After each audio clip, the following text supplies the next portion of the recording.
بسم اللہ الرحمن الرحیم۔ السلام علیکم ناظرین، ویلکم ٹو اور چینل اسلامک ٹاک۔ ناظرین، سورۃ التین میں اللہ تعالیٰ نے ارشاد فرمایا ہے، بے شک ہم نے انسان کو بہترین صورت میں پیدا کیا۔ اس انسان کی فطرت ایسی ہے کہ جب یہ عجز و انکساری اور بندگی اختیار کرتا ہے تو فرشتوں کے لیے باعث رشک بن جاتا ہے، اور اگر اس کی فطرت سرکشی پر مائل ہو جائے تو یہی انسان اسفل السافلین کی ذلت اٹھاتا ہے۔ نفس انسانی نے شیاطین کا پیروکار بن کر کئی مرتبہ انسان کو اس طرح بہکایا کہ اپنی ہوس اقتدار میں وہ ہر حد کو پھلانگ گیا۔ کبھی بتوں اور غیر اللہ کو سجدہ کیا، کبھی اس نے خود خدائی کا دعویٰ کیا، اور کبھی نبوت کا جھوٹا دعویٰ کیا اور کذاب ہو گیا۔ ناظرین کرام، صحیح بخاری کی حدیث نمبر 3631 میں ارشاد نبوی صلی اللہ علیہ وآلہ وسلم ہے، میں سویا ہوا تھا کہ میں نے خواب میں دیکھا کہ سونے کے 2 کنگن ہیں۔ مجھے اس خواب سے بہت فکر ہوا۔ پھر خواب میں ہی وحی کے ذریعے مجھے بتایا گیا کہ میں ان پر پھونک ماروں۔ چنانچہ جب میں نے پھونک ماری تو وہ دونوں اڑ گئے۔ میں نے اس سے یہ تعبیر لی کہ یہ میرے بعد جھوٹے نبی ہوں گے، بس ان میں سے ایک تو اسود عنسی ہے اور دوسرا یمامہ کا مسیلمہ کذاب۔ ناظرین کرام، آج کی اس ویڈیو میں ہم اسود عنسی کذاب کی بات کریں گے، جس نے اپنی ہوس اقتدار کی خاطر بہت سے انسانوں کی دنیا اور آخرت کو برباد کیا، اور بالآخر خود بھی اپنے عبرتناک انجام کو پہنچا اور فنا فی النار ہوا۔ ناظرین کرام، وہ شخص جس کو دنیا اسود عنسی کے نام سے جانتی ہے، اس کا اصل نام ابہلا بن کعب بن عوف تھا، اور اس کا تعلق یمن کے ایک معروف قبیلے مزہج کی شاخ بنو انس سے تھا، جو کہ یمن کے علاقے کہف خار میں آباد تھی۔ چونکہ اس کا رنگ کالا تھا، اس لیے اسود عنسی کے نام سے جانا جاتا تھا۔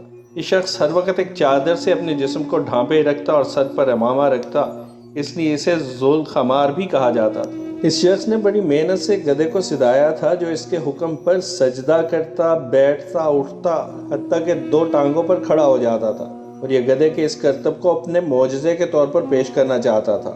اس گدھے کی نسبت سے اسے ذوالحمار بھی کہا جاتا تھا۔ یہ شخص بلا کا شاطر، چال باز، موقع شناس اور منصوبہ ساز تھا۔ شعبدہ بازی اور کہانت میں بھی ماہر تھا، اور اپنی انہی خصوصیات کو اس نے اپنے مذموم مقاصد کے لیے استعمال کیا۔ اس ابلیس صرف شخص نے اسلام قبول کیا، مگر اصل ارادوں کو خفیہ رکھا، جو بعد ازاں ظاہر ہوئے۔ ناظرین کرام، حجت الوداع سے واپسی پر نبی کریم صلی اللہ علیہ وآلہ وسلم کی طبیعت ناساز ہونا شروع ہو گئی۔ یہ خبر مدینہ سے نکلی اور منافقین نے اس سلسلے میں عجیب و غریب افواہیں پھیلائیں۔ شہر بشہر، قریہ بقریہ یہ خبر پھیلتی گئی تو اس میں تبدیلیاں ہوتی گئیں، اور یمن تک پہنچتے ہوئے یہ اتنی بدل گئیں کہ اہل یمن نے یہ تاثر لیا کہ رسول اللہ صلی اللہ علیہ وآلہ وسلم اس جہان فانی میں موجود نہیں ہے۔ یہی وہ موقع تھا جس کا اسود عنسی منتظر تھا۔ اس نے اپنے قبیلے والوں کو باور کرا دیا کہ نبوت اس کی طرف منتقل ہو گئی ہے۔ نادان قبیلے والے بھی خوش کہ ایک نبی کی موجودگی ان کے قبیلے کو دوسروں پر ممتاز کر دے گی۔ لوگوں پر اپنی دھاک بٹھانے کے لیے اس شخص نے گردے کے کرتب دکھائے اور انہیں یہ باور کرا ہی دیا کہ ایک نبی جانوروں تک کو اپنی بات سمجھانے کی قدرت رکھتا ہے۔ اپنے قبیلے والوں کی حمایت حاصل ہوئی تو اس نے مزہج کے دوسرے خاندانوں کی طرف لوگ روانہ کیا کہ انہیں بھی دعوت پہنچائے۔ اس کی شہرت پھیلی تو لوگوں کو اس سے ملنے کا اشتیاق پیدا ہوا۔ دوسری طرف یہ شاطر اتنا بلا کا نفسیات دان تھا کہ اس نے خود کو لوگوں سے کاٹ لیا اور ان سے ملنا جلنا تک بند کر دیا، اور ان کے اشتیاق کو بڑھایا۔ یوں مختصر وقت میں مزہج قبائل کی اکثریت اس پر ایمان لائی۔ طاقت ملی تو اس نے اس کا استعمال شروع کیا۔ سب سے پہلے نجران کو نشانہ بنایا اور عمرو بن حزان اور خالد بن سعید کو وہاں سے بے دخل کیا۔ اسے قیس بن عبد یغوث جیسا لائق سپہ سالار اور وزیر میسر تھا، جس نے اس کے مقصد میں اس کا خوب ساتھ دیا۔ نجران کے بعد سنا پر حملہ کیا اور یہاں کے حاکم شہر بن بازان کو شہید کر دیا اور اس کی بیوی کو زبردستی اپنے حرم میں شامل کر لیا۔ مختصر وقت میں اس شخص نے اپنی طاقت میں اضافہ کیا اور یوں پاؤں پھیلائے کہ اس کی حکومت شرقاً غرباً صحرائے حضرموت سے طائف تک، شمالاً بحرین سے احسا تک اور جنوب میں عدن تک پھیل گئی۔ اقتدار ملا تو اس شیطان نے کھینچلی ہی بدل ڈالی۔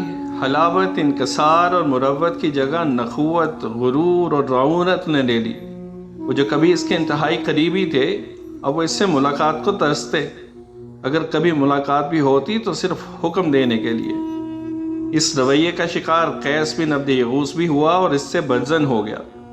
دوسری طرف شہر بن بازان کی بیوہ آزاد کے چچا زاد بھائی فیروز دیلمی اور حشنس دیلمی، جو اس کے رضائی بھائی بھی تھے، اس تمام تر صورتحال سے نالاں تھے اور موقع کی تلاش میں تھے۔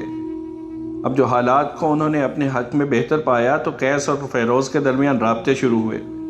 دوسری طرف وہاں موجود مسلمانوں نے بھی قیس کو ترغیب دینا شروع کی۔ اسود انسی کو صورتحال کا علم ہوا تو اس نے قیس کو بلایا اور اس پر غداری کا الزام لگایا اور اس کے قتل کا عندیہ دیا۔ قیس کسی نہ کسی طرح بچنے میں کامیاب تو ہو گیا، مگر اس صورتحال میں وہ مسلمانوں کا ساتھ دینے کے لیے آمادہ ہونے لگا۔ وقت اپنی رفتار سے آہستہ آہستہ آگے بڑھتا رہا اور وقت کے ساتھ ساتھ اسود انسی کی بدگمانی بھی بڑھتی گئی اور اس نے متعدد بار فیروز دیلمی، قیس اور مسلمانوں کے خلاف سخت تادیبی کارروائی کا ارادہ ظاہر کیا، مگر فیروز کے معاملے میں آزاد آڑے آ جاتی جس کی خوشنودی حاصل کرنا اس کی شدید خواہش تھی۔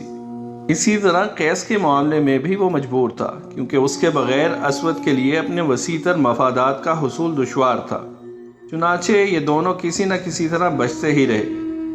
اس تمام تر صورتحال نے ان سب کو متحد کر دیا اور وہ منصوبہ سازی کرنے لگے کہ کس طرح اسود انسی سے نجات حاصل کرے، مگر اصل منصوبہ تو کہیں اور ہی تیار ہو رہا تھا، جس کی خبر صرف چند افراد ہی کو تھی، اور ان میں شامل تھے فیروز دیلمی اور شہر بن بازان کی بیوہ آزاد۔ آزاد اسود کو قائل کرنے میں لگی ہوئی تھی کہ اسے اپنی خوابگاہ کی بیرونی دیواروں کے متوازی دیواریں تیار کرنی چاہیے تاکہ اس کی حفاظت کا انتظام مزید مؤثر ہو سکے۔ پھر کسی نہ کسی طرح اس نے اسود کو قائل کر ہی لیا۔ ناظرین کرام، اب اسود کی نظریں پورے عرب کی حکمرانی پر تھیں۔ اس نے فیصلہ کیا کہ جلد ہی ایک اجتماع منعقد کرے گا تاکہ غداروں کا محاسبہ کرے اور آئندہ کے لیے لایا عمل کا بھی اعلان کرے۔ اس خبر نے قیس کو بہت فکر مند کر دیا۔ چنانچہ وہ فیروز اور حشنس کے ساتھ چند سرکردہ مسلمانوں سے ملا۔ سبھی کو خوف تھا کہ اسود انسی اور اس کے جنونی ان سب کو نقصان پہنچائیں گے۔ سبھی کو اپنے انجام کی فکر تھی، لہٰذا اسود سے نجات پانے کے لیے منصوبہ بندی کی جانے لگی۔ سبھی نے اتفاق کیا کہ اجتماع میں شرکت کی جائے تاکہ خود کو شک سے بالا تر رکھ سکے۔ اجتماع ہوا تو اسود انسی نے قیس پر غداری اور منافقت کا الزام لگا کر اس کے ہاتھ پاؤں کاٹنے کا ارادہ ظاہر کیا، مگر قیس اپنے ایک حامی کی سفارش پر نہ صرف بچ گیا بلکہ مسقط اور امان کی مہم بھی اس کے سپرد کر دی گئی۔ اسی طرح فیروز اور حشنس بھی خوش قسمت رہے اور قتل ہونے سے بچ گئے۔ اب فیروز نے انتہائی قدم اٹھانے کا فیصلہ کر لیا۔ اس نے حشنس کو ہدایت کی کہ وہ آزاد سے رابطہ کرے۔ حشنس آزاد سے ملا تو اس نے بتایا کہ اسود انسی نے محل کے اندر پہرا بڑھا دیا ہے، البتہ خوابگاہ وہ واحد جگہ ہے جہاں نقب لگائی جا سکتی ہے۔ اس نے یہ بھی بتایا کہ اس رات اسود اپنی خوابگاہ میں ہوگا، لہٰذا اسی رات فیروز اس کی خوابگاہ میں آ کر اسے قتل کر سکتا ہے۔ چنانچہ اسی روز شام کو فیروز اپنے ساتھیوں کے ہمراہ خوابگاہ میں اس حصے تک پہنچ گیا جہاں نقب لگائی جا چکی تھی۔ ذرا سی کوشش سے راستہ کشادہ کیا گیا اور وہ اندر داخل ہو گئے۔ فیروز نے اسود انسی کی خوابگاہ کا رخ کیا جبکہ اس کے ساتھی ان دروازوں کے پاس کھڑے ہو گئے جہاں سے محافظ اندر آ سکتے تھے۔ خوابگاہ میں اسود انسی کے خراٹے گونج رہے تھے اور آزاد اس کے پاس ہی بیٹھی ہوئی تھی۔ فیروز دبے قدموں اسود کی طرف بڑھ ہی رہا تھا کہ وہ اٹھ بیٹھا اور نیم غنودہ آواز میں بولا، مجھے میرے موکل نے بتایا کہ تو اپنے ساتھیوں کے ہمراہ برے ارادے سے آنے والا ہے، مگر اب تو بچ نہیں سکے گا۔ فیروز ڈر گیا اور اپنی جگہ ساکت رہ گیا، مگر آزاد کی آواز نے اسے بروقت چونکا دیا۔ آزاد نے کہا، وقت ضائع نہ کرو، جو کرنا ہے کر گزر۔ اس آواز نے فیروز کو اپنی پہلی کیفیت سے باہر نکالا۔ وہ جھپٹ کر اسود انسی کی طرف بڑھا، اس کے سر کو مضبوطی سے پکڑا اور ایک ہی جھٹکے سے اس کی گردن توڑ ڈالی۔ اسود کے حلق سے خر خر کی آوازیں نکل رہی تھیں۔ یہ آوازیں بلند ہوئیں اور پہرے داروں تک بھی پہنچیں تو وہ دوڑے آئے، مگر آزاد ان کے راستے میں جم کر کھڑی ہو گئی اور انہیں یہ کہہ کر واپس بھیج دیا کہ ان کے نبی پر وحی نازل ہو رہی ہے۔ محافظ واپس چلے گئے تو فیروز بھی باہر نکلا اور اپنے ساتھیوں کو کامیابی کی خبر دی۔ ساتھی خوابگاہ میں داخل ہوئے۔ حشنس نے خنجر سے اس کا سر کاٹ لیا اور وہاں سے روانہ ہوئے۔ اگلی صبح اذان فجر میں اشہد ان محمد الرسول اللہ کے بعد بار بار اعلان کیا گیا کہ اشہد ان ابہلا کذاب، تو تہلکہ مچ گیا۔ اسود انسی کے پیروکار ہر طرف سے امٹ پڑے اور حشنس کو مارنے کی کوشش کی۔ حشنس نے اسود کا سر ان کی طرف پھینک دیا۔ فساد شروع ہو گیا اور طرفین ایک دوسرے کا بے دریغ قتل کرنے لگے۔ شام تک لڑائی جاری رہی، مگر جلد ہی انسی کے پیروکاروں کو احساس ہو گیا کہ اب لڑائی بے سود ہے۔ لہٰذا انہوں نے مسلمانوں سے معاہدہ کر لیا۔ یوں یہ قصہ اپنے انجام کو پہنچا۔ اسی صبح مدینہ منورہ میں نماز فجر کے بعد رسول اللہ صلی اللہ علیہ وآلہ وسلم اپنے اصحاب سے یوں مخاطب ہوئے: آج رات اسود عنسی مارا گیا۔